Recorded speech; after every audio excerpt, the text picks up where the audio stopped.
ஹஸ்பண்டோட கெரியருக்கு என்னோட நகைகளை வச்சு தான் நான் வந்து ஹெல்ப் பண்ணேன், அந்த நேரத்தில் வந்து அவருக்கு யாருமே ஹெல்ப் பண்ணல அப்படின்னு சொல்லிட்டு ஒரு வீடியோ போட்டிருந்ததில் இன்ன வரைக்குமே கமெண்ட் வந்துக்கிட்டே இருக்குது. அது இன்ஸ்டாவில் பார்த்தீங்கன்னா மில்லியன்ஸ் வியூஸுமே போயிருக்கும். அதில் ஒரு வித்தியாசமான கமெண்ட் என்னன்னு பார்த்தீங்கன்னா, உங்களோட நகைன்னு சொல்கிறீங்க, ஹஸ்பண்டோட கெரியர்னு சொல்கிறீங்க, நீங்கள் திங்கிற சோறு, நீங்கள் போடுற ட்ரெஸ்ஸு எல்லாம் அதுக்கு மட்டும் அவரோட காசு வேணுமா அப்படின்ற மாதிரி சொன்னாங்க. சாதாரண ஒரு சோசியல் மீடியாலேயே வந்து இந்த மாதிரி கமெண்ட் பண்ணுறாங்கன்னா அவங்க வந்து அவங்களுடைய ஒய்ஃபை வந்து எந்த மாதிரி நடத்துவாங்க?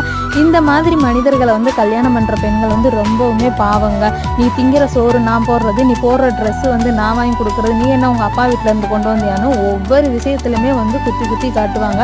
இந்த மாதிரி மனிதர்களை நம்ம ஒன்றுமே செய்ய முடியாது. எவ்வளோ காலங்கள் மாறினாலும் இந்த மாதிரி மனிதர்கள் அப்படி தான் இருப்பாங்க போல். இப்போ உள்ள பசங்கள்லாம் பொண்டாட்டிக்கு சூப்பராக மரியாதை கொடுக்குறாங்க, ரொம்ப ஜென்ரலாகவே நடக்கிறாங்க. சில பேர் தாங்க இந்த மாதிரிலாம் இருக்காங்க. யார் ஒருவர் பொண்டாட்டியை கரெக்டாக புரிஞ்சுக்கிட்டு சரியான முறையில் மரியாதையாக நடத்துகிறாங்க அவங்க தான் சூப்பரான வழியில் வாழ்க்கையில் முன்னேறுவாங்க.